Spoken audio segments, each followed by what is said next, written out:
Hello mga kasyonga. Ngayong araw nga ay magsuswimming kami. Yan nga ang mga kasama Nag-decide ko. nga kami mag-swimming Kasi nanalo kami sa Interpuro. Nung piyesta nga dito sa amin guys, naglaban-laban kami. May sayawan na naganap. Kada purok ay kasama. Hanggang purok 7 nga. Kami nga ang purok 7. Sila nga din ang nanalo nung last Kami nga year. ulit Yung nanalo ngayon.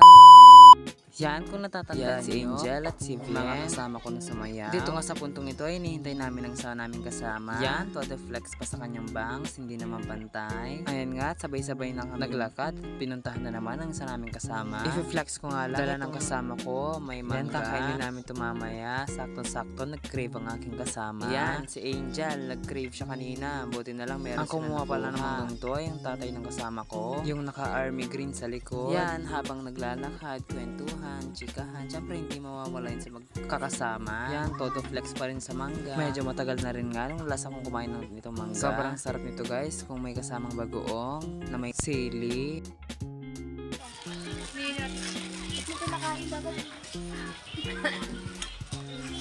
Share blessings. Waiting pa sa mga kasama. Kasi hindi pa kami kompleto. Yung bangas ko nalugi. Bangs mong nalugi. Ayan nga, nang nakompleto na kami, ay hinihintay na namin ang aming sasakyan. Habang nagbibideo ako, nakita ko tong sobrang laking tigyamat ko. Pinanalis-alis. Dito nga, ay nakasakay na kami. Ayan, kumpletong kumpleto. Kumpleto ang purok 7, mga champion. Deserve mag-chill ng mga champion. Ayan nga, at nakarating na kami dito Villa Luisa. First time ko nga lang magsuswimming dito guys. Pagdating nga namin ay kami kumain na bago kami mag-swimming. Ayan, ang saya-saya. Nakadalawang take pa nga ako dito guys. Sobrang lakas ko kumain. Ay, ano pang hinihintay nyo guys? Kumuha na rin kayo at tayo kumain na.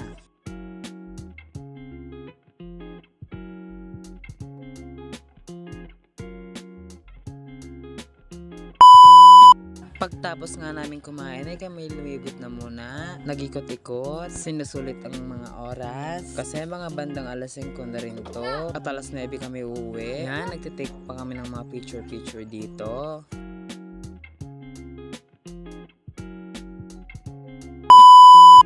Ganito nga itsura pag gabi na dito. Sobrang colorful. Hello guys, kung gusto nyo nga mapanood yung sayo namin nung lumaban kami ng sa barangay namin nung fiesta sa amin, ito pala yung video. Yan. Sa comment section yung link ng video na sayo namin. Doon mapapanood nyo yung performance namin. Yan. Kinat ko na lang yung yung video kasi kinat ko na lang yung vlog ko yung pag-swimming namin kasi hindi na ako nag-video ng naliligo kasi medyo marami din kaming kasama dun sa resort, maraming kasama. Tapos syempre kapag naliligo ka, alam mo naman yung nakaano lang yung nakahubad yung sa mga taas nila. Yung syempre sa mga kapag maliligo ka ganun. Syempre wala akong permiso na pwedeng i-post na ganun kasi medyo nahihiya din kasi ako dahil baka may magalit or may makanood ng vlog kong to na hindi ko man lang hiningin permission nila bago i-post. Kaya mabuti na muna na hindi ko na muna pinost na hindi ko muna inad sa videos yung may mga kasama naliligo kasi for privacy na rin. Yan. Ito pala yung namin. Ito yung link ng video namin nung sumayaw. Yan. Panoorin nyo na lang and yun lang. Don't forget to subscribe and follow my page. Thank you.